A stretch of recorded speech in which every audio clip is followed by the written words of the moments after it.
Programming Throwdown, episode 55, Editor Wars. Take it away, Patrick. Well, first I want to open up with a discussion about vacation. So it's the summer. People with children in school or in school themselves often think about vacation this time of year.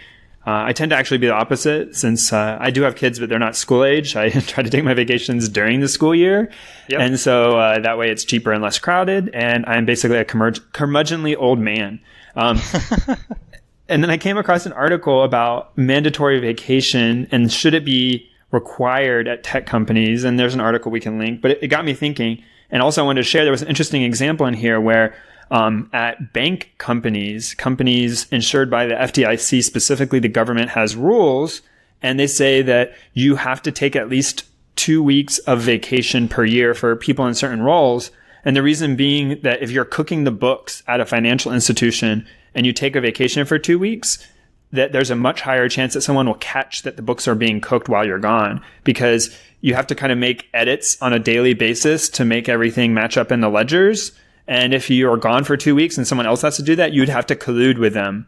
I see. And so, most of the time, collusion the risk is too high because you have, we could get into game theory, I guess, but there's a reason. If you have 100 people, if any one of them defects, breaks the rule, right. And then also if you have 100 people and someone breaks the rule, you don't know which one. And so, as soon as it gets more than one person, it's very hard to... Which is also a convincing explanation I've heard about why conspiracy theories in general don't work, is because they have too high of a rate of the defector problem. Like, given the conspiracy, someone would defect at some point, and you would know about it, and it wouldn't be a conspiracy anymore. And so this is basically talking about that, someone cooking the books, and then they take a vacation, and then the bank is able to notice it because the other person isn't cooking the books. And the person writing the article wasn't suggesting that the same thing is happening at tech companies, but they had a good point, which is if you force people to take at least 2 weeks every year consecutively away, that it forces code to be like maintainable and documented. And I've noticed this before. My team always freaks out if I'm going to go on vacation for even a week. Like, make sure everything's in order before you leave, blah, blah, blah. And then they never do anything while I'm gone because like a week isn't enough. I don't even know if 2 weeks is enough actually, but it's probably more than 1 week where people have to do stuff while you're gone. And that requires the system to be capable of handling it, because people could get sick or like go into the hospital or have a family emergency and be gone for 2 weeks. And so forcing each person in the company to be gone for at least 2 consecutive weeks would make sure that regiment is followed. In addition to the people going away, not thinking about work for 2 weeks and coming back, will just have like a renewed clarity to their mind about what they're working on. Thoughts? Yeah, that makes sense. I mean, I think that as far as, making your code kind of more sort of document friendly and more, developer friendly, like rotation is also good for that. Yeah, that's a good point. You don't want to be the guy on, Team X for 10 years and you know everything about Team X, and no matter how hard you try to document, there's always going to be something that is just so you're so unconsciously aware of that you don't document it. And so as soon as you go on vacation or change teams, everyone realizes, oh, we totally missed the secret sauce that makes Project X work. And so vacation is one way to do that. Rotating is another way. But yeah, I know some people, and you probably also, Patrick, know people who never take vacation. Yes. Like there's a max on vacation. At some point, you stop accruing it. There's people who just they lose vacation time, and that blows my mind. Like I don't think I could focus if I went 3 years without a vacation. Sometimes I don't take vacation for a while and I really get like that, like, oh, I really need to just take a day away or 2 days away. But then other times, I feel like I go long stretches where I'm okay. And if the work is engaging and not overstressing, I do. I also don't end up ever running out.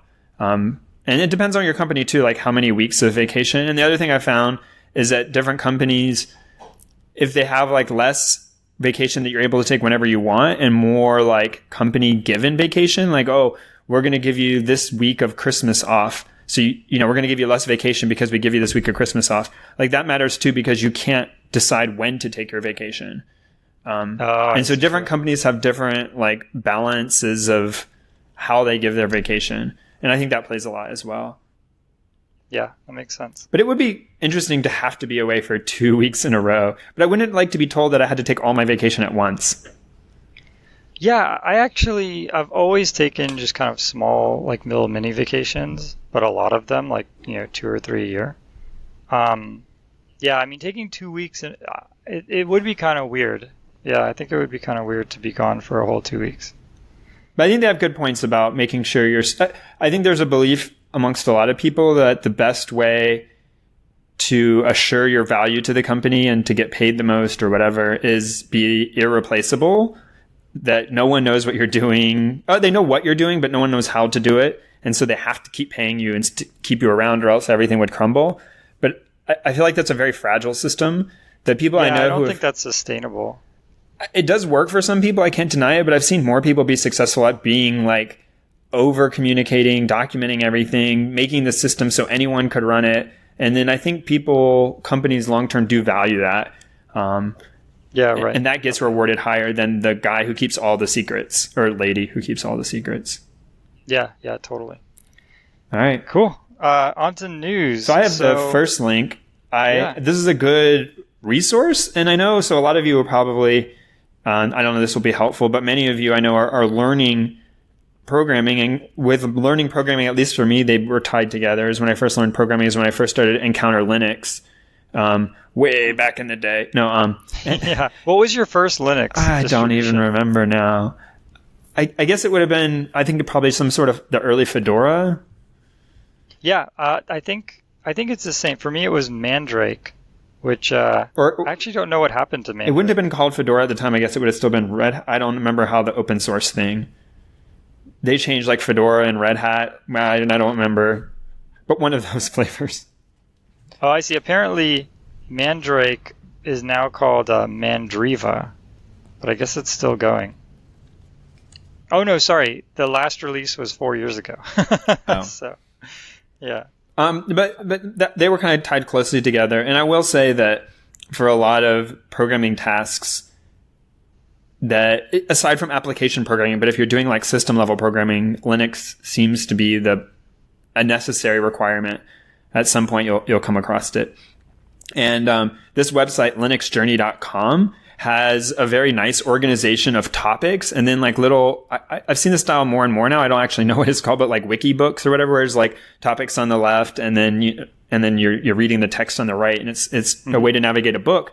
And they have a whole bunch of resources along with like quizzes and like highlights about various topics in the Linux operating system, like how to search, what is the boot process like, how does piping work? Just all sorts of different little topics. And I feel like there's a lot to learn there. And everyone makes Linux out to be like very, very hard. And it's just one of those things that depends on how you're using it and what depth you need to go to. But if you're trying to learn Linux or you found yourself stuck or just looking for another resource, because I know for a long time it baffled me and I never really kind of got it. And I'm still not like there's those Linux people. And I'm very happy that they're around, and I always like to make sure one's like within arm's reach of me. But it's never been me. But now I know enough to hurt myself, and probably not enough to help myself out of the problems. Yeah, I'm in the same boat. I mean, I'm still getting to the point where I get things like kind of really hosed and I have to reinstall. But yeah, I think it's an incredibly useful skill. I mean, there's a lot of like useful things for programmers to know just by going through Linux. Like, for example, the idea that there are these pipes and you instead of using the console to print debug statements, you actually write your result to the console, and you read your result from what's called standard in, which is the console input. And if you do that, kind of, and you abide by a few laws, then you can be part of the Unix stack. So someone can do ls, pipe it to grep, and then pipe it to xargs, and then pipe it to your program, and it would just work. It's just kind of magic, right? So it's definitely incredibly useful. And this tutorial looks awesome. Yes, there's a lot of good stuff in there, and hopefully that'll be a good resource to you, because it is a tough topic, and even just knowing what you don't know. So this one's cool because as opposed to finding on Stack Overflow how to do something, which is also very useful. This kind of gives you this things you should be looking for as you advance in your Linux skills. Yep.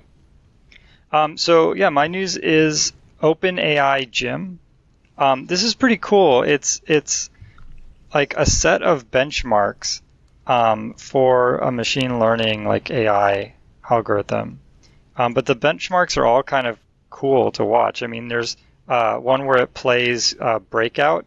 It's also called like Arkanoid, which is this game where you're a little like a little, I guess, rectangle, and there's this ball, and you have to like bounce the ball off the ceiling. There's like all these other Atari games. There's actually Doom, so you can have an AI that plays Doom. And usually when you do these kind of things, like there's a StarCraft AI competition and things like that aren't part of the gym, but these other competitions, it's always like such a hack. I mean, think about it. You have to, write some AI and then force that AI into StarCraft without having any kind of API or anything. It's very hacky. And so these guys have done kind of all the hacky things for you. And so they provide a very nice API where it just says something like, here's a picture of the screen, the like what you would see if you were playing Doom. And then maybe they even give you extra hints, like, actual location where the enemies are, so you don't have to do any image processing or anything. And you build the AI on top of their API. And another thing is really cool is they have examples. So you can actually, I think one of them is like a deep neural network that can play these games. And so you can download this GitHub project and you can train it on your computer. And then when it's done training, you have this like Doom AI or this Atari AI that's like pretty powerful. So yeah, this is super cool. If you're an AI enthusiast, definitely check it out. Even if you're not, they have step-by-step installation instructions. Like if you just want to see an AI play one of these games, you can follow the instructions without being an AI wizard or anything, and you can have something that actually works. It's pretty sweet. I think it's interesting. The people talk about AI development in games, but it's different writing the AI like you're talking about, where you're simulating the player and the interface is, the screen, and you have to do image processing, or maybe they give you something a little more, and writing like in Doom, like the bad guy AI. And the bad guy AI, the programmers have the opportunity to expose any variables from the world they want to that AI to help it operate, and could in effect cheat, and then even turn down the cheating for different difficulties. But as the AI you're talking about, you don't have that level of access, especially not if it's not implemented by the game itself. Yeah, right. I think actually the AI of the enemies is kind of interesting. I mean, if you think about it, like in Mario, if the enemies had some clever AI, that game would be so hard. Like, I mean, all the turtles and the Goombas, like they would just band together. I mean, I guess some of them are trapped by the terrain, but they would just band together and just stack up or like fall on you when you try and jump onto this pipe and just kill you, And so that game only works because all of the individual patterns of the enemies are very simple. Like if all the enemies moved randomly, it'd be so hard. And so it's kind of interesting. The whole AI problem for the game agents themselves is super interesting for like a different reason. But yeah, I mean, this is all about being able to play the games, and that's like a different kind of problem, but still kind of interesting in its own right. I see a lot of stuff for games like real-time strategy and stuff about whether the AI can quote-unquote cheat, because there's this notion like if you're in Civilization or whatever and the computer knows you're taking a certain path, they could kind of choose something that is strong against that path and thereby creating a harder AI, but in a way that if you played another human, they wouldn't be able to do the same thing, or at least not with certainty. And so you can kind of bake having a harder AI by just allowing the AI to cheat. Yeah, definitely. And Civilization is notorious for this, but they also didn't have many resources in I guess the 90s when Civ 1 came out.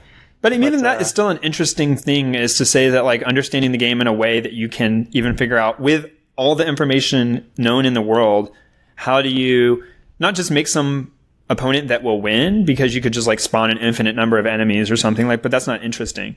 But, something that looks like it's behaving normally, even though it's has access to the world, but what information from the world is it choosing to use, and then still making it fun. Like, it isn't fun if it just like kills you instantly because it has infinite health and you have, normal health. Oh, I see what you're saying. So you need to both be difficult, but like in a way that feels like a challenge and feels fun at the end of the day. And they have access to cheating by like making resources that you can't have, or cheating by having the world's information, but they still need to use it in a way that doesn't go overboard. Yeah, you know what this reminds me of? There's one game that does something like this, and it's like a knockoff of Guitar Hero. I think it's called like Bit Trip Beat, or it's Audio Surf, or one of these games. But basically, you can give it any MP3 you want, and it will generate like a Guitar Hero kind of level for you. And you can even specify the difficulty. And so this is the kind of thing where, yeah, I mean, in this case, they have to sort of understand how the music relates to sort of these game patterns, and then also be able to ramp up and down the difficulty. Yeah, I think these things are super, super hard to build. Yeah, I mean, and it's ultimately a game supposed to be fun. So you don't just have to make it and make it work, but you have to make it enjoyable at the end of the day. Yeah, right. Yep. The next article I have here is Learn Docker by Building a Microservice. If you hang out on any sort of web forum or Reddit or Hacker News or whatever, you see Docker all the time, or at least I do. Yep. And I kind of never really got what it was. Now I'm beginning to understand it, but I came across this tutorial and I thought it was really well done. And, I was like, there's lots of tutorials and some of them are not very well done, but I appreciate people trying to make them. But I also appreciate when someone does a really good job of making something that is pretty cool. So this person shows you how to use Docker, and it's a tutorial about Docker, but they use a real world example of bringing up a MySQL database and Node.js in a Docker image, or images, I guess, linking them together, and then using it to actually bring up essentially a website, a web server. And I thought this was really good, and it's really pertinent because it's something that I think we're seeing a lot more of, Docker get kind of traction. And there's other solutions, but I think once you understand one, it's, in my mind so far at least, they all seem similar enough. And this would be a great thing to learn if you're in school or applying for jobs, or even if you're in a job and trying to see, hey, is this something that can actually help solve the problems at my company? Yeah, I mean, Docker is definitely a hard thing to explain. I guess, I mean, I'll try and do it. Oh, you're going to try? Okay, here we go. I'll try. There's virtual machines, which have been around for a while, and that is where you see people running like Windows inside of their Mac, or the vice versa, or Linux inside of their Windows machine, right? And so what that does is it pretends like you have sort of an OS inside of an OS. And so it actually, when the virtual machine says, I want to write to this part of this disk, that command goes to, your virtual machine engine, like let's say VirtualBox or something, and VirtualBox translates that into a command on your host machine, saying, oh, the person said they want to write to this part of the disk, but on the host machine, it's actually that part of that disk, and so right over there. And so it has to do this sort of translation. From what I understand, so like let's say you had a Windows machine and you had a Windows VM, then in that case, like you could make a lot of assumptions. Like you don't have to sort of translate everything. There's a lot of things that, like if you wanted to play a note, a music note on the VM, and you know that everything is Windows, you would just pass that command to the host and just say, hey host, play a music note. You wouldn't have to like do any translation. And so I think Docker sort of takes advantage of this. And correct me if I'm wrong, but I think you have to keep the same OS. You can't run like a Mac Docker on Windows, right? It doesn't really work like that. And so granted that you want the same OS, Docker gives you this whole environment that's self-contained, but also very fast, and gives you raw access to like the GPU and things like that. You did a good job describing like emulators, or at least like the OS emulators like VirtualBox. But I think the way I view Docker is a little differently. So there's a Windows version of Docker and you can run Linux VMs in it, and that's right. But Docker isn't really, I don't know, at least to me, the interesting part isn't about running the VM. And there's a whole bunch of hard technology problems they're trying to solve, but it's about this containerizing, which is about saying, yes, I'm going to start a VM, but I want a way of describing what should be in that VM so that it's repeatable. So if you take an example, like I want to write a MySQL database. So I'm just something that's going to use MySQL. So I just download one of these packages, install it and all of its dependencies on my machine, and I got MySQL running locally. And then I create my schema, I insert some data, and then I'm doing my testing. But then now I need to share that work with my coworker.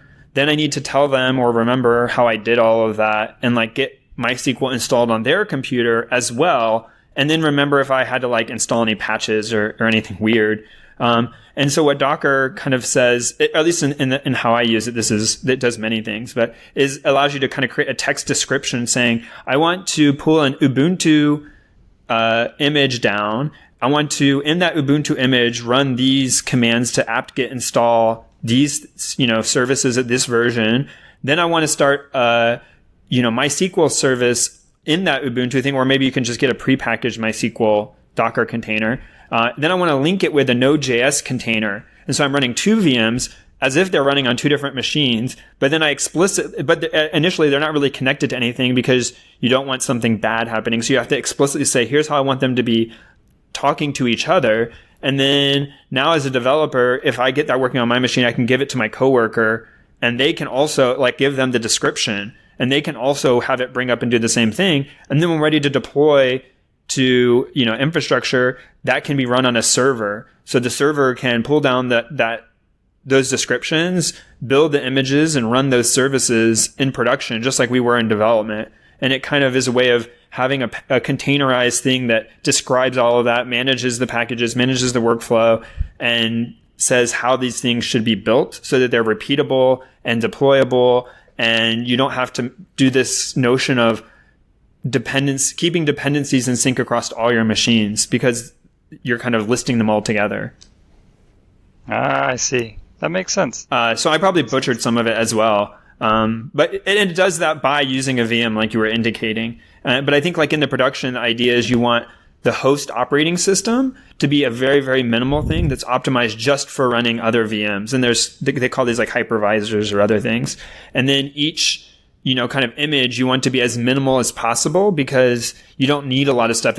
Each container is supposed to kind of only do one thing. And that's why, as this article insinuates, it's really good for microservices where instead of a monolithic application, you build, each service kind of individually and then they depend on each other, but they're not all one thing. And that has a lot of opportunities. It has some downsides too. And maybe we could get into that at some point, but it is an interesting approach and it does work for a lot of people. Yeah, this is cool. So I guess, if you're running two Docker images, and let's say one of them is your MySQL database, and that MySQL database blows up, like there's some bug in MySQL and it just gets out of control, then like at least the other Docker image can just say, oh, the database is blowing up. Let me tell like a 404 to the users or something, instead of the whole machine blowing up. Yep. So, yeah. Oh, sorry. Yes. Yeah. So, there's lots of reasons to do that, but yeah, I think that is a good reason. Yeah. Cool. So my news story is FizzBuzz in TensorFlow. This is a kind of a troll, like a trollish story, but it's pretty funny. Basically, there's this interview question called FizzBuzz, and the idea is you print the numbers from 1 to 100, but if the number is divisible by 3, you print fizz. If the number is divisible by 5, you print buzz. And if it's 15, you print FizzBuzz. So if it's none of those, then you print the number. So for example, it'd be 1, 2, fizz, 4, buzz, so on and so forth, right? So this is like highly ridiculed as like a prime example of what not to do in a programming interview. Like what kind of questions not to ask. And there's just so many reasons. One, because so many other people have asked it.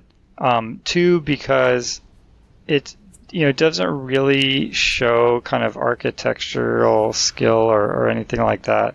There's just a ton of reasons. And so this guy, Joel Gruss, was in an interview. I don't know if the article is real. No, because he's using it to explain. Yeah. He's using it to explain sure TensorFlow. Yeah, the article is not real. There's no way, like on a whiteboard or whatever you would do this. So the article is not real, but it's funny to just like put yourself into this space and imagine this really happening. So in the article, an interviewer asked him to do FizzBuzz, and so what he does is he spins up TensorFlow, which you talked about in the past. TensorFlow is a Google created tensor matrix library that has a lot of objective functions, loss functions, all sorts of like things for building machine learning algorithms already included.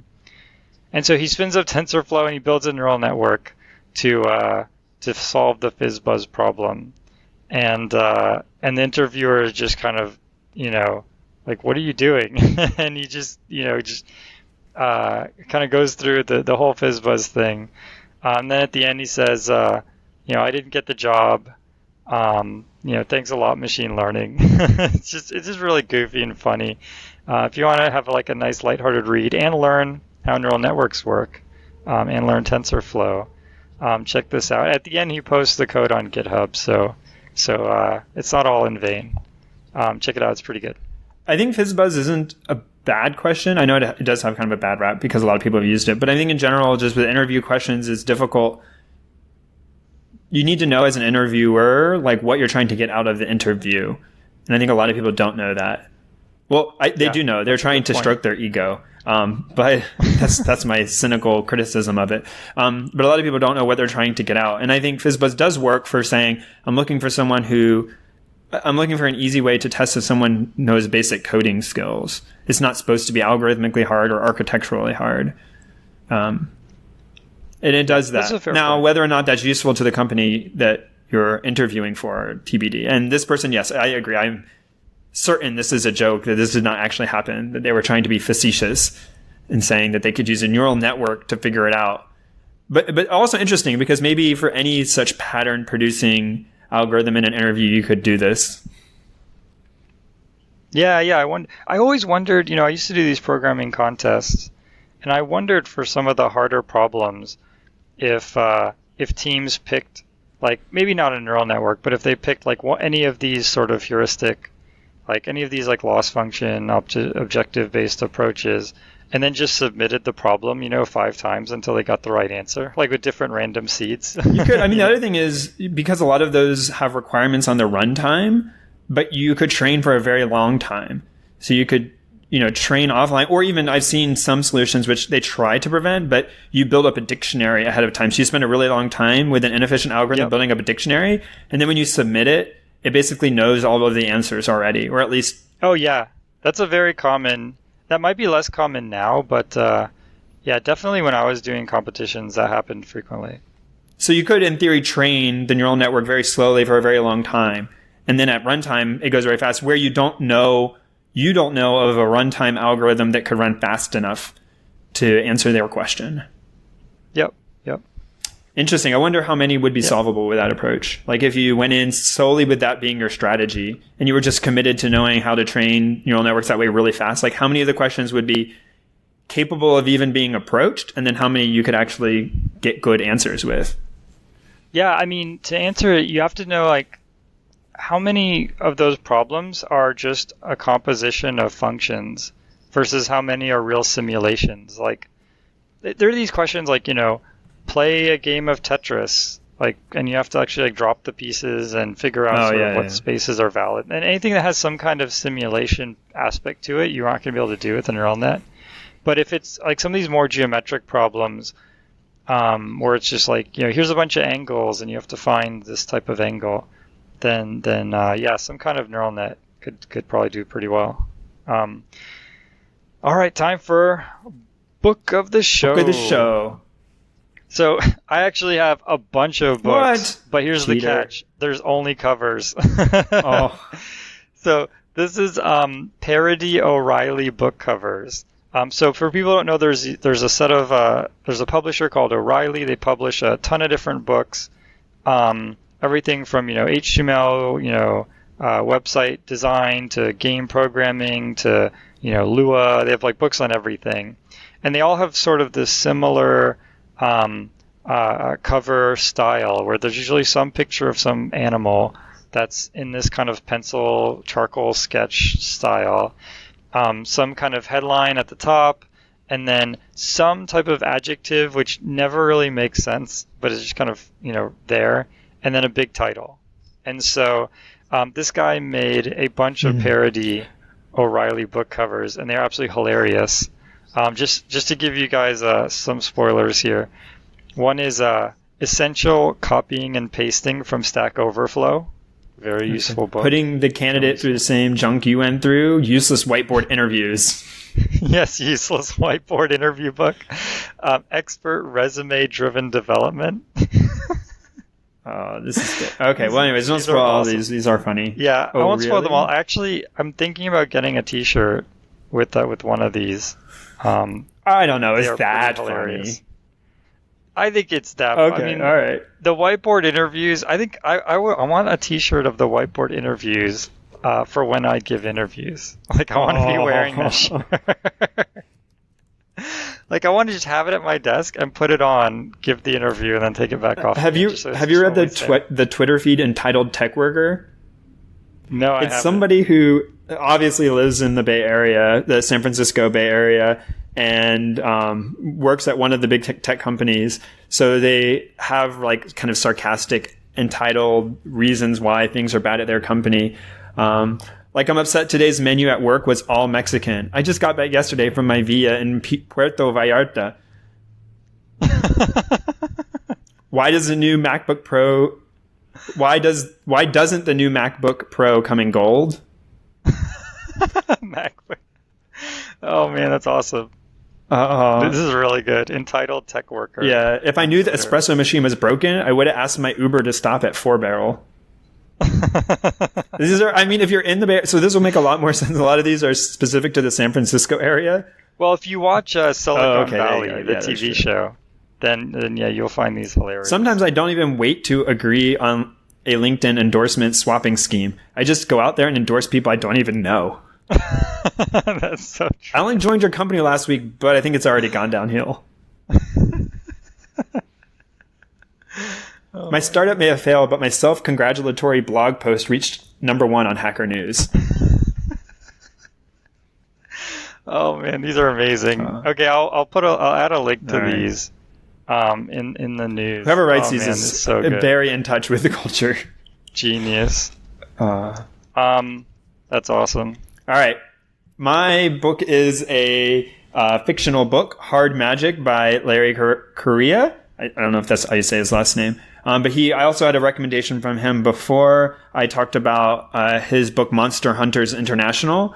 So this is another, it's sort of similar, like, this is not a deep, thoughtful book. It's a kind of like really fun to read. You kind of feel like it's just a like junk food book, but it's good. I liked it. It's set in I guess it'd be the 20s, kind of like the mobster era, and like alternate reality, like what happens if around that time frame, like magic had been discovered. Like, you know how we had mixed scientific discoveries, like you kind of discover magic and people start kind of having magical abilities. It sounds really stupid, but if you like stick with it and read it, it actually is a fun read. But this author isn't really for everyone because he does spend a lot of time describing various guns in the book, like in detail. Like, this, he's really into guns. So every time there's a gun, it's not just the person grabbed a gun; they grabbed a very specific kind of gun. And so it's just interesting, like that's one of the things that he has a lot of detail about. And I'm pretty sure it's not very accurate to the actual 1920s. But it is kind of interesting, and it features like some of the work by Nikola Tesla and other people. And so I enjoyed it. Like I said, it wasn't the most thoughtful book I ever read, or I listened to it, but I did enjoy it. So if you're out there for a light, fun kind of listen, I would encourage you to check this out. I was going to ask you if it was like a cerebral book, because at first I didn't know which way we were going. No. But yeah, so this is like lighthearted. It's not a complete comedy. Like I recommended, I think last time I recommended a book, it was Red Shirts, which was like purely just comedic. I'm still going through that one. It's quite okay. Good. So that one's like really comedic. This one has like, I don't think it's meant to be funny. Like there are funny parts, I guess, but it's more just meant to be like you just watch like an action flick. It isn't supposed to make you wonder about have an existential crisis. I did not have an existential crisis after reading this book. That's good. You didn't feel like you were actually a magician trapped in I did for a little bit, but then I couldn't make the feather float with my wand, and so... Yeah, that's right. Yeah, the fireball didn't work, and it ended badly. Anyways, and so like I said, I listened to this, and we've... Audible has been a sponsor of the show, and so if you go to audibletrial.com/programming throwdown, you can get a 1 month free trial, which means you get a credit to have a book, and then you can cancel it when you're done and keep the book. And so if you've never checked them out before, I have a long commute, and I think you have a long commute now too, but I have a long commute, and so I am a paying customer of theirs and have been for a while, and I really enjoy listening to the books. I don't enjoy the commute, but when I am like have an off day or like on a Saturday, it's kind of like, oh, I didn't get to listen to my book today. And so that's kind of a bummer, but check them out if you haven't already. And thank you. A bunch of you already have. And so really thankful for you guys doing that. And if you like got a book that you like and we haven't talked about, feel free to send us a recommendation. Somebody did. Somebody wrote in and recommended some Brandon Sanderson books. So we might talk about those in the future. Cool. We're also on Patreon. And thank you for everyone who's been telling your friends. Someone randomly at work told me, I had a friend of mine recommend this podcast to me, Programming Throwdown. I downloaded it and started listening to it, and my jaw dropped when I heard your voice coming out of my earphones. That's amazing. So thank you guys for... so at least one person told a friend about it. And thank you guys for spreading the word about Programming Throwdown and listening. That's right. This is not Fight Club. You can tell all your friends about it. Well, at least it's not the first rule. Yeah, that's right. We would probably get beat up in a street fight with almost anyone. Oh. All right, tool of the show. Tool of the show. My tool of the show is amazing. I have yet to use it. Like I'm actually. So you only think it's amazing. Process.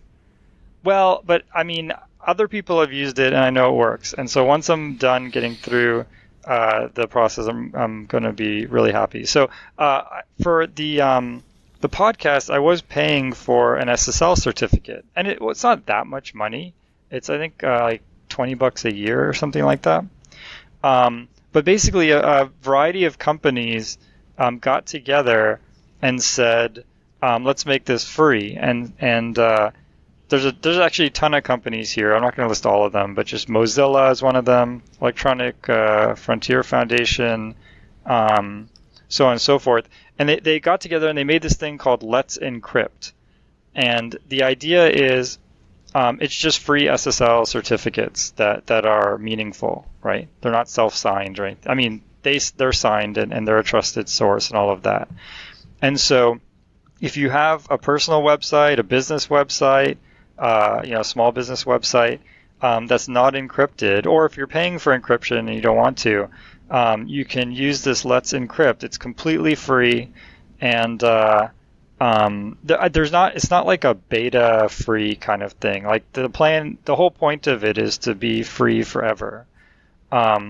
So it's amazing. I mean, it's and just to recap, if you don't know, I'm sure everyone knows this, but just in case, when you go to a website, there's HTTP and there's HTTPS. The S is, like I say, stands for secure. And so what happens is, under the hood, when you, send some information to that website, you encrypt the information, and then the website, decrypts it with the help of this sort of third party to mediate all of this. And so it's not something you can just do on the server by yourself.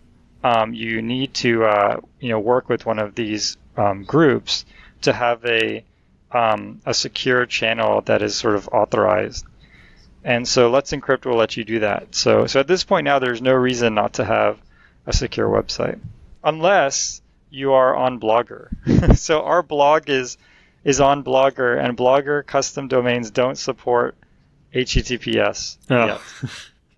So ironically, our blog isn't on HTTPS and can't be, which is okay because you're not logging in on our blog or giving your credit card or anything like that. But in case someone comes back and says, oh, programmingthrowdown.com isn't HTTPS, so it's we can't do it. I'm looking into sort of how to fix that, but at the moment we're a little bit stuck. We're programmers. We should write our own microservice blogging platform. Yeah, well, No, I'm just kidding. I looked into moving off Blogger, and as you can imagine, this is episode 55. So we have a lot of content, a lot of comments, and moving all of that is not trivial. So, well, we heard about AIs. Just make a TensorFlow to do it for us.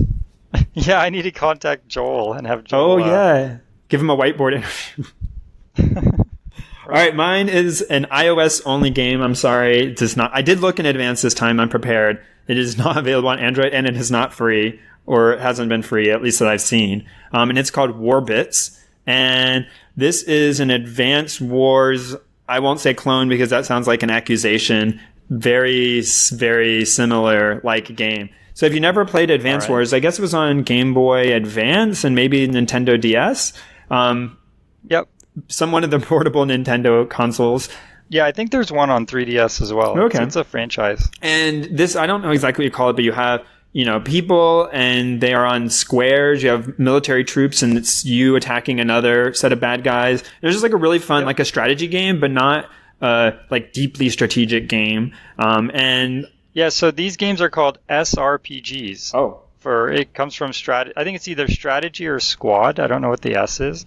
But yeah, I mean, if you like Advance Wars, Final Fantasy Tactics, Fire Emblem, Shining Force, if you like these games, look up SRPG in the App Store, and there's a decent collection. Oh, I never knew that's what they were called. So now I have something to look up. This is like Final Fantasy Tactics as well, but I feel like those games are different than this. Like they're more serious, and there isn't really a role playing to this. I mean, there is like a story, but I don't know. Yeah, I mean, RPG just really means that, there's upgrades. RPG, like in this context, really just means that there are decisions and they are permanent. So, but I don't remember in Advance Wars there being any like real permanent decisions. Am I misremembering? I thought like that, each I thought that you could choose battle to battle. Like a unit. It's okay. Anyways, it doesn't matter. Warbits is on iOS. If you're interested in that kind of game or you never tried it before, you can check it out. There's been several others that also do it, but try to kind of do it differently. And it just never kind of captured the nostalgia of Advance Wars. So this one does a really good job because it's basically a ripoff. I didn't say that. But like all the same basic units with the same basic traits and principles are there. And the story behind it is a little wonky, but as always, it's kind of laughable to see how these people try to come up with stories to justify what is just a fun game. Yeah, like Advance Wars, there's one called like Burning Ruin or something like that. But yeah, I mean, the whole premise of that was there's like a flower, and if the petals all fell off the flower, like humanity's lost. And you're like, okay, come on, guys. Yeah, so I think the story in this one, and I haven't gotten all the way through it yet, is instead of fighting real wars, people have decided to fight simulations of real wars, and so you're like a simulation general, and you're like the world has gone pacifist, but they still feel like things need to be resolved using. It's very conflicted. Okay, so you can check it out. I'll check it out. I love these type of games, so I'm definitely in. All right, time to talk about the thing that is going to get us lots of hate mail. Yeah, I mean, we anticipate an incredible amount of hate mail. One disclaimer is... No, actually, that's not... These are all, I mean, things that either Patrick or I or both of us, they're all IDEs that we have used. There's a ton of IDEs that I'm sure we haven't used that could be great. But, these are mostly one-on-one, some of the IDEs that we've experienced. And we've gone through a lot. We're not married to a particular IDE, either of us.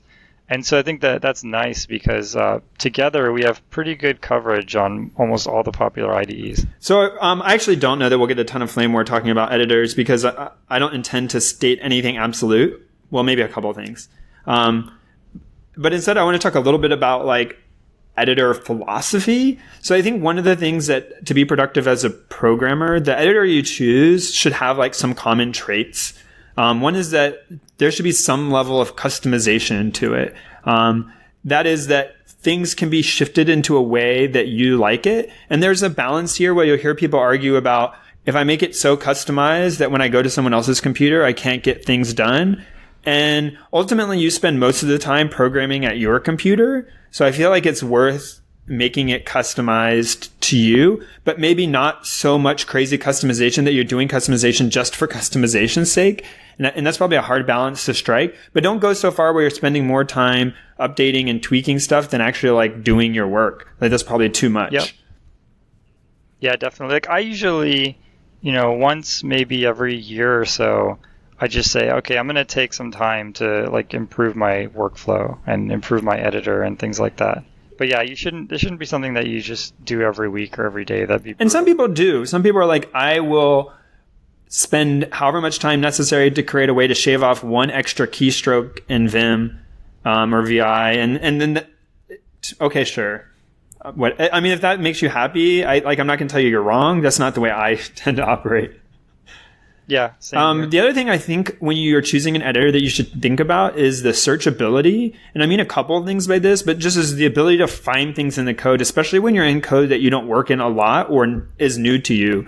And I think this is really important. And this will separate out, in my opinion, what makes some of things not so good choices for people.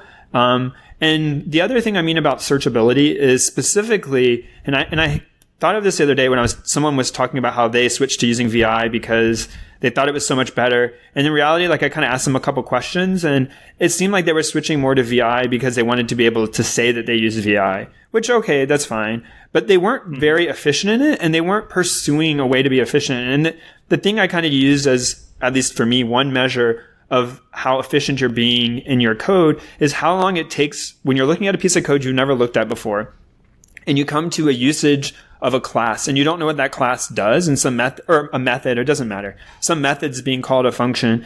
How long does it take you to go from that function in that file to where that function is defined? So learning about what that function does, reading about the comments, all of that stuff. And I think you want to work to minimize that. So in some cases, your tool may or may not provide that out of the box. So some of the things we're going to talk about, like the IDEs, and we're going to talk about what integrated here means in a minute, but they let you do that very easily. Like it might be a right click and a go to definition or a button like an F3 that when you're on top of something, it takes you to the place in the code. So it has understanding about your code, but that isn't to say you have to use one of the integrated things. There are ways to do this in VI. Maybe we can talk about that, like C tags or whatever. But for me, the way I try not to be a mean person, but if you come to me and tell me like, oh, my solution for editor is better because VI is really awesome, I'm going to want to know like, oh, how do you have it set up? And I've seen people with incredible stacks of stuff that their tools and configuration and intuitiveness of the code where they really can bounce back and forth. And I've seen other people that when you ask them to handle this problem I've just described, they go to another window, they open the shell, they grep through a bunch of files, and they're trying to like manually inspect each line, looking for which one is most likely to be the one where it's defined. And to me, that's just, it takes you out of the context. It's too slow. It doesn't work for me. Yep. And I think if you are doing that, you should either seek to find a way to improve that or switch to another solution that might be better for you. Don't just do something because it's wearing the hair shirt is what I've heard it called for some programming languages where people used to wear a shirt made out of some animal hair that is like really itchy to remind them about like the fact that they were going through this punishment. And so some people do that. Like I'm a good programmer because I do things the hard way, but I don't know. Yeah, that's never true. Well, I mean, whatever. That's not for me. Yeah, I agree. I think that you have to be able to, editors are made to edit files, but code is really not about files. It's really about this web of functions, and like how those functions are mapped to files. Like it depends on the programming language, but it could even be just arbitrary, and so like an editor that that, if you have Vim or Emacs or, one of these editors, and you only can look at one file at a time, then you're not really doing it right. Yeah, and there's many ways to solve this problem, and I think asserting that your way is the best way is also just not cool. You're not helping. I think different people totally think differently. Some people think it's great to sit in front of a keyboard or to say that I can use a computer from 40 years ago that doesn't have the cursor key. Okay, great, sure, whatever. But the chance of me running across that in like my day-to-day is just really low. And I think it's also very good to try stuff occasionally to see if you like something better and to see if, hey, maybe I do fit in with the way this thing works. And instead of all editors needing to be usable by everyone, I think some of them have realized they just should be used by some people and that they'll just cater to those people. And I think that's perfectly fine. And I agree, Jason, we are calling this editor wars, but we're really talking about editing in the context of not writing a novel, but like editing code. So working in a code base, a Git repository, like those kinds of things all together. And I think that there are some solutions which you'll hear IDE, integrated development environment, or what I'll call like a stack or roll your own, where an integrated development environment, you typically have an editor where you can edit code, some notion of a project explorer or file explorer where you can kind of go to the different files that you have or classes in your code, some way to navigate, and then often has a way to invoke the compiler, or even the compiler is kind of built into the IDE. And all of that is done kind of within one executable that you launched once and kind of had that as the default configuration. A roll your own would be more something, we'll talk about in a minute, other solutions where it primarily is just editing of a single file, but then there may be ways for you to choose plugins or other applications or use something within Windows or Linux to kind of customize your window to have other features as well. And then you've kind of created a set of linking and plugins or found them on the internet, ways and shortcuts to go between the different programs that are together helping you do your code programming, debugging, compiling loop, pushing, all of that stuff. I think those are kind of the two approaches that I've seen. Yeah, definitely. So just to knock a couple of things out, the simplest IDE is just a text editor. A pure text editor. So this is like Pico or Nano on Unix, or just Notepad or WordPad on Windows. And these things don't really know anything about code. They don't do any highlighting or anything. You can only look at one file at a time. But if you're really kind of desperate, like there's Notepad on every Windows machine. You're guaranteed it's going to be there. You can write anything in them, but we don't recommend. Yeah, I think the thing that this fails is there isn't really customization options for the most part. Like you can't say that's right. It won't do things like when I go to the next line, automatically indent that line based on what I type. Like if I typed a brace, it needs to indent over. If I didn't, it needs to stay at the same spot. It doesn't necessarily understand like tab and shift tab for like getting rid of indentation. Just doesn't have those notions. So it isn't efficient for editing code and isn't really customizable. So as Jason said, last resort, you should pretty much, if you're using these, you should really look for something else. Yep. And then there's what I call like IDE as a platform. And so this is where, as Patrick mentioned, you're going to have to do like a pretty decent amount of heavy lifting to get this where you want. And so this is, where the Emacs, the VI, and the Vim editors belong. You could argue Sublime and Atom are here as well, but we'll talk about them later because they're more sort of futuristic. So I don't think these are IDE as a platform. I would refer to these more as like keyboard focused. So both Emacs and VI, for me, the big thing they share in common is saying that you should be able to do everything from your keyboard without having to lift up and go to the mouse. So I've only ever, I take it back. I've used curses Emacs before, but I'm definitely like a heavy mouse user, and I still use Emacs. Yeah, I think the big thing about this is it supports kind of everything. Like, for example, when TypeScript came out, there was syntax highlighting. When the language came out, there was an Emacs module. Like the developers of TypeScript released an Emacs module, and so. I guess TypeScript is a Microsoft thing, so Visual Studio would work. But the thing about Emacs is that it can edit almost any file and has syntax highlighting for almost every language. And because it's so extensible, and also because the bare bones Emacs is so poor, you are going to start getting flame. Well, no, I mean, I love Emacs, but I'll be the first person to say that, like, default Emacs kind of makes my eyes hurt. But, there's so many modules and so much support that it's just, you can do everything in Emacs well. I don't believe the same is true for outside of Emacs and Vim. Like, if you want to do Eclipse, but the project is a Node.js well, Eclipse actually is getting there. But, like, let's take, like, IntelliJ or something, and the project is Node.js, you're kind of hosed. And so I feel as if, like, as a developer, you have to make one of two choices. You either have to say, I'm going to do almost everything in Emacs, or you have to, generate sort of this ensemble of editors, like maybe Eclipse for most things, but then if you have C++, you have to use, Visual Studio or something. But I mean, I think a hybrid approach is actually reasonable, and you can ease it somewhat. And a lot of people don't. I'm pretty sure it's true for both. But in Eclipse, you can have it support both Emacs and VI style text editing, and so you can drop it into so it handles normal behavior by default. But then there's a way to basically tell it to emulate as if you were in an Emacs or VI window for just your text editing place.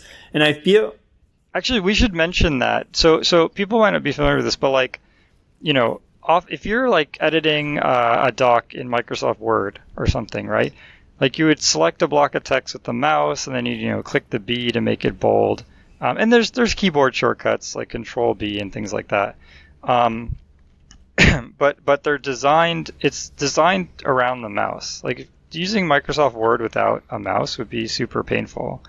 But these editors like Emacs and Vim, as Patrick said, they're designed to work without a mouse. And so if you want to go to, line 1000 in Emacs, you would do escape GG 1000. And that sounds like kind of painful to have to remember that when you could just, scroll with the mouse wheel. But it actually saves a pretty decent amount of time. And some of the keyboard strokes are actually quite worth it to kind of memorize. So the catch with that is, if you're used to, escape GG, and that's your muscle memory has just attuned to that, then you go to Eclipse, you're just going to end up typing G's all over the place. Like this happened to me in the beginning. Like I'd just be editing a file, and all of a sudden I'd type 2 G's, and it's because I wanted to go to a line. And so you can actually customize. Most editors that we'll talk about let you support Emacs keys. And I think that's the biggest difference about like Emacs and VI is they allow you, and I'm not going to get into which is better or worse. I tend to use VI, just never gotten into Emacs. So when I use VI or use one of these, I use VI. But I think that they allow you to have different ways of operating. So like Jason said, you can go to a specific line. When I used Eclipse initially, like I just never had a desire to go to a specific line. That wasn't the way I operated. Because it doesn't really support it natively. Or, I was reading some interesting stuff about VI where people were saying, one of the good things about not using the cursor keys and forcing you to using HJKL for cursor navigation is that it gets you into a different way of thinking. And then it allows you to, for instance, start getting used to, as you're saying, like going to relative line numbers or going to relative places within your code. And so your navigation becomes more intuitive about jumping whole lines instead of single lines at a time or whatever, or jumping sets of lines, or repeating actions a number of times instead of manually doing it every time. So reducing the number of keystrokes needed.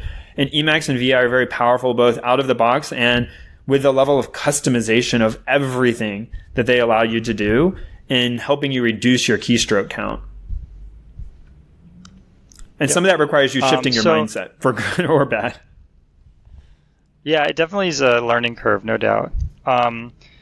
But I feel this way about, coding and about email is, I spend hours every day doing either of those. And so if I could shave off 10%, it's significant. Yeah, it's hard. It depends on me. Sometimes I'm cranking out code, and I'd agree with you, but there's a lot of other times where the limiting factor for me isn't how fast my fingers can push the code into the editor. right? Oh, like yeah, I'm limited. absolutely. I tend I to, think, and it's just the nature of the work I do. I tend to need to actually think about the stuff I'm writing. And so it takes a little longer for each line to come out for me. And so in that regime, the editor doesn't get in my way. Not normally. right. Yeah, no, definitely. I don't think typing faster is really helping anybody, but No, it's it more does, because like there's sometimes you just really want to bang out like boilerplate code or whatever, and you just type, as fast as you can go. oh, yeah, Emacs has this like boilerplate thing where you can hit F3. We're not Well, going I to have play my this Emacs game because you hit can say F3. Emacs or VI has insert, like, just literally Okay, solution to sure, any sure. problem. You want to make your Yeah, coffee Emacs from has within this Emacs? thing. Great. There's a plugin for that. Sure. Yeah, I got Yeah. it. But we'll do that the whole time. Yeah, that's a fair point. Anyway, so there's Emacs VI, and then when Java came out, the thing about Java is Java had GUI, like had UI libraries that shipped with the language. So in other words, anyone who is programming in Java could make like a window on the screen and draw like menus and things like that, which had never really been done before. It used to be, sure, you have C++, but, you need to download a bunch of libraries. I don't know that it had never been done to before, draw because I things think to some the of the screen. other more obscure languages had done it before. But it was kind of like Oh, yeah, there's like first TCL widespread, and TK and widespread. yeah, sure, that's fair. That's fair. So what happened is a lot of people at that time, there's sort of this explosion of visual developer tools, and IDEs are obviously one of those. And so there's NetBeans, Eclipse, and IntelliJ, which are all Java-based IDEs. And I used to use NetBeans. There was a time where Eclipse was very slow and crashed all the time, like early days of Eclipse. But as soon as Eclipse became stable, I switched to Eclipse. And I've never used IntelliJ. I haven't. I was going to say that JetBrains is like the people, and we talked about them a while ago, having the kerfluffle with changing how they were charging people. I've just never used it. I know a lot of people, though, who really say it doesn't matter how much money you want to charge. Like, this is totally worth it. But no, I've mostly used Eclipse for my Java. Yeah, I've also used Eclipse. And Eclipse actually is starting to get Emacs status, where if you're a programming language inventor and you don't support Eclipse through some plugin or something, you are kind of doing yourself a disservice. And so you're starting to see a lot more support now for everything from TypeScript to Groovy to Scala. They just are providing these sort of it's actually cool. In Scala, you can actually click on a button in the website that launches something in Eclipse that installs the Scala plugin. Like, I don't know exactly what's going. Yeah, it does sound like a security hole, doesn't it? I don't know exactly what's going on there, but it's basically like a one-click thing from the Scala website, which is pretty cool. I don't think I'm just harassing you. It's the same as when you go from iTunes. Yeah. So it's legit. But the Eclipse. I'm actually starting to use Eclipse more, and I might completely switch from Emacs to Eclipse, because Eclipse is that was my big fear with all of these, is that if it didn't support a language, I would have to use Emacs anyways. And but now Eclipse is getting to the point where it supports. And it is true that like you should never believe you're going to just stay in a single application. I mean, even in Eclipse, you might have to drop into something else to manage your project. Or, I mean, you can open the project file, but there might be a better way of managing your project or handling Git. Like, for instance, there are Git plugins for Eclipse, but I never use them. I always just drop back to the command line to do it. That's just because how I wanted to do it. And so I think a hybrid approach is still reasonable for all of these, where you still need some sort of stack or roll your own, whatever you call it, the set of tools you're going to use. But the other thing is, so far, I think all the ones we've talked about have been cross-platform, except for like Notepad, which is only on Windows.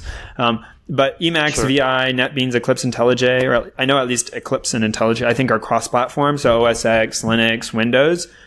Yep. Yeah, okay, NetBeans as well. But all of these will run on, kind of any platform you are. But I will say one of the caveats is things like VI and Emacs.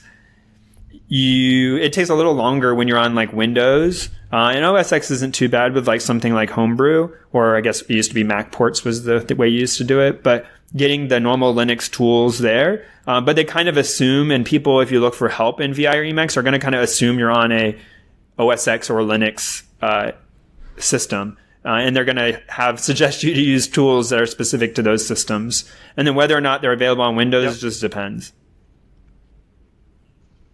Yeah, that's right.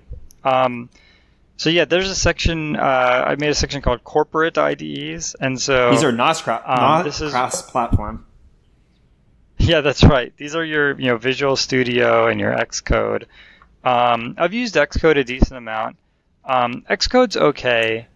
I dislike Xcode, but Visual Studio, the last time I used it, had gotten a lot better than when I had first used it, and I've heard it's gotten even better, so I feel comfortable saying Visual Studio is probably pretty good now. Yeah, I mean, Xcode fails the, I want it to support many things test. In other words, like if I'm in Xcode... You're making an OS X application or an iOS or something within the Apple ecosystem. Sure. But even that notwithstanding, if I'm doing that, I'm writing this application and I write a JSON file. Now I want to open that JSON file in something that feels good, where it actually does folding of the JSON structure and things like that. I'm pretty sure Xcode will just open it in a text file. And I mean, I'm not 100% sure, but I'm like about JSON specifically. But I've had this issue with both of these, Visual Studio and Xcode, where there's going to be, some file it doesn't understand, and because the plugin support isn't there, it's going to be just a pure text file, and I'm going to have to switch to Eclipse or Emacs or one of these other things. If I want to, if it's really something going to understand the file, yeah. Also, I think some of these have different levels of integration. Like Visual Studio is mostly geared towards its own way of describing a project, and Xcode similarly. You need to have an Xcode description of the project, at least as far as I know. But things like Eclipse too, like depending on what project management your team is using, it has support for most of the big ones, but it can run into issue, but it's not as bad because it isn't assuming that it's a very specific project description.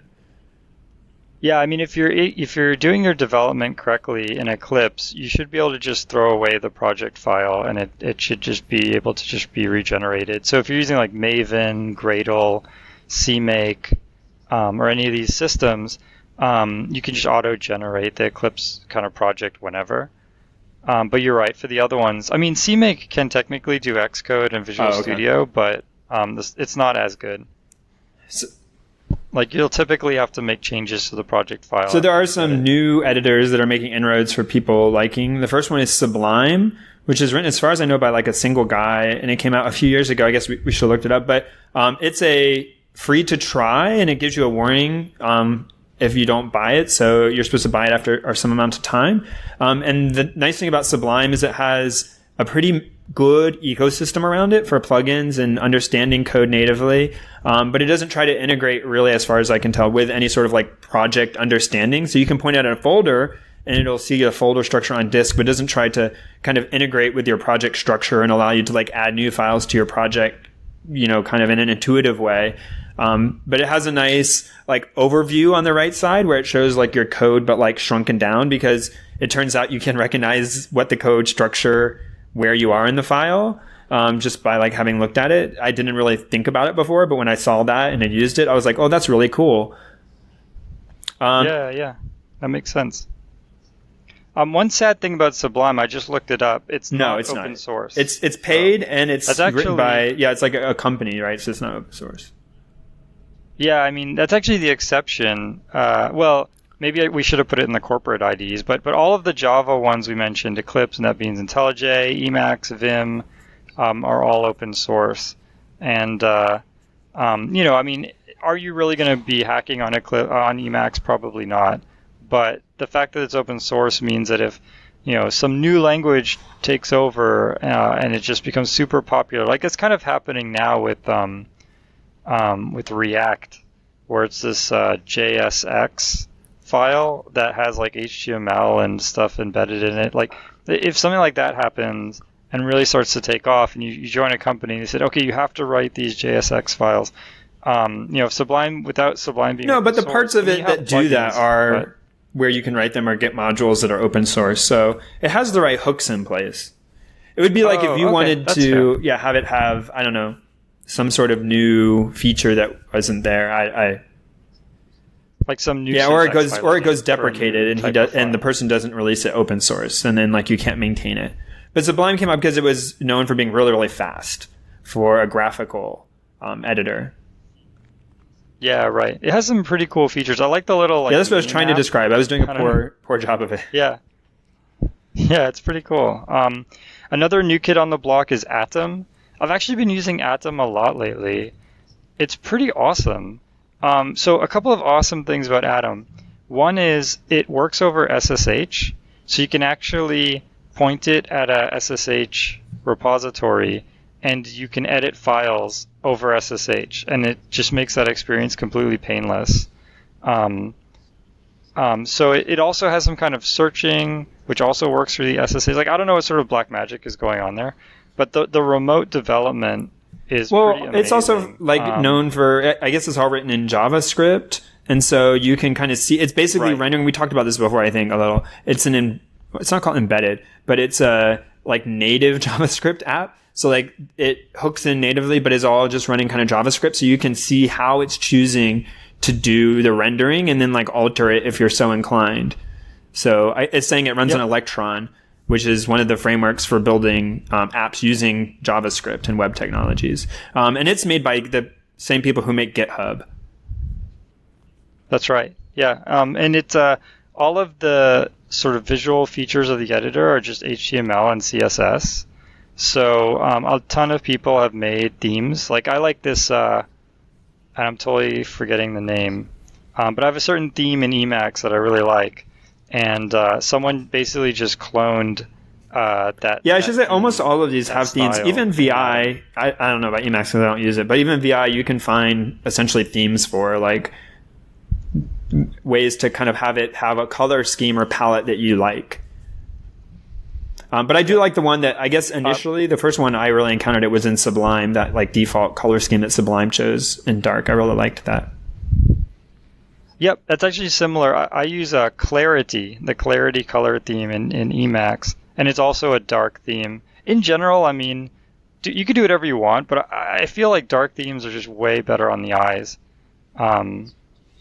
So to explain, dark theme is where the background is black or dark, and the text is a bright color, as opposed to what you're used to when you read things on the web or something like that. So now some languages are built in together with their editors. So this would be like MATLAB. When you open up MATLAB, you come right to like the console and you can start doing MATLAB operations, or they have a file explorer built in to like operate on MATLAB projects. It's not to say you can't write those in another editor, but they kind of ship their own, and it isn't really meant to support things that aren't about MATLAB. Yeah, right. Yep. There's RStudio for R. It's very similar. There's IPython Notebook. Same kind of idea. I think more like Spider would be like a Python-specific editor. We should talk about IPython another time. It's called something else now, IPython Notebook. Oh, yeah. Jupyter, which we should talk about because I've actually come across several instances of that now. It's catching on a lot, and I really like this approach. But I think more like Spider is something which is... And there are others. That's a good point. But so the point, the overall point here is when you're language-specific, then you can do some unique things. Like, for example, in MATLAB, there's a section of the editor where you can see all of the global variables. And that only makes sense because you're writing in MATLAB. Like, I mean, they wouldn't be able to do that for every language. Well, it would just be, you wouldn't typically find it. It would be really hard to support. Yeah, like, I don't even know what that would mean. I mean, because if you have Python and you had like a Python console and you had variables, you could have something tracking the current variables in scope. Yeah, and so there is that. There's a Qt IPython thing, which is kind of like that. But again, that's like the editor is Python. Right, but it would be harder to do that for like C++. Like it would only make sense if you're currently debugging an application or Java. Yeah, exactly. And so, yeah, that's like one example. But there's other things where like that editor can provide something that only works because it's running MATLAB. There are also lots of language-specific ones for the Lisp and functional languages as well. but I don't use Oh, I them didn't know routinely that. enough to be up on like what the best ways of using them are. So anytime you have kind Yeah, of that makes like sense. the interactive prompt, things like Python, MATLAB, a lot of the Lisps have this. Clojure has it, where you have a command prompt and you're typing stuff in and you can develop that way. You can do some interesting stuff with language specific features versus something that's compiled and run like Java or C++. Those features don't make a lot of sense for. Yeah, right. Yep. So there's some editors that we've used in the past Are no that, longer with us. Are dead. Yeah. So CodeBlocks is one. CodeBlocks was really cool before CMake and these other build systems came out. The thing about CodeBlocks was you had this CodeBlocks project, and under the hood, they would sort of figure out what to do if you're on Windows, if you're on Linux, if you're on Mac. And so you could just I could take this CodeBlocks project with the source files and everything and copy it to someone who's running Windows, and they could just install it with CodeBlocks, and it would build a Windows program instead of a Mac program. That was super cool, but the cool part of that was actually the cross-platform makefile system, not the editor. The editor was not that great. And so once CMake came out, it kind of torpedoed CodeBlocks. Another one is Borland Builder. I actually never used this other than in school. I only used this when they were teaching C++. Did you ever use Borland? I think very, very limited, like once or twice, because it was on a computer I used and I just wanted to try it out. Okay, yeah. So when we were learning C++, we learned on Borland Builder, and it was terrible, but it died a painful death. And the other one is Free Basic. I don't know. What was your first language? C, Patrick. Yeah. Really? I mean, That I was did your some first stuff in language. Basic, but I kind of put more like following examples and making kind of play things a little bit in Basic, QBasic. Oh yeah. But the first one I really Okay. learned and understood from a language perspective was C. Okay, I'm in the same way as you then. So actually for me it was C++. But yeah, so Basic was just kind of one that, I just made little dummy apps that I copied out of a book.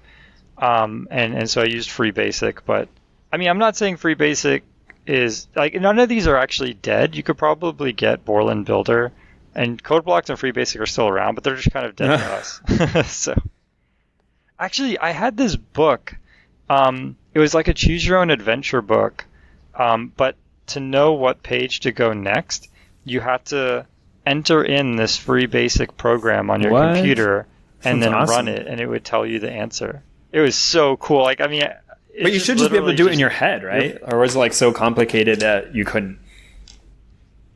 No, it was like a okay. recursive function. You couldn't, yeah. But the fact you would type this in and then you'd hit go and it would. And I say, saw Python the hard way. That after, sounds a like Basic the insane way. Yeah, it was Basic the insane way. But yeah, I mean that was pretty cool. I wish they kind of did more like that, where they integrated. I mean, now as adults, it's not interesting, but for kids, I think it would be great. So you were saying that you did TypeScript in Eclipse. What else do you use when you write JavaScript? I don't write much JavaScript, so I don't really know. Oh, well, I've never done TypeScript in Eclipse. I know that there's a plugin now, but all my JavaScript I've done using Emacs. So I didn't know if there was a preferred way. I assume something like Atom is really tailored to that because they flaunt that feature. Yeah, maybe. So if you have a good, write us in and tell us if you write JavaScript day to day, tell us what you're using. Yeah, or anything. If you use any editor we haven't mentioned, post on Facebook, post on the blog, post on G+ and things like that, and let us know, because we'll definitely we'll do if there's something really cool, we'll do we'll make a tool of the show, show sponsored by someone else, or sponsored is the wrong word, featuring some other guests. Sponsored by you. Sponsored the Patreon. I don't know. So thanks everyone for listening. Our viewership continues to go up. We have some more interviews kind of scheduled, but I think we're going to try to cut them down a little and probably go to something a little less frequent, because we enjoy talking to you guys. And I realize I think we had 2 episodes in a row that were interviews, and I really had a buildup of tools of the show and books I wanted to share. So we're going to probably try to Yep. get hearing the normal flow of the episode a little more frequently. Yeah, totally, totally. I mean, there's so many more languages. I'm dying to learn Julia. That's going to be Oh, my my goal one I've been now working is on is to. Elm. Oh, Oh, I've never heard okay. of Elm. Okay, so we definitely have two really cool All shows coming right. your way. Till next time. See you later.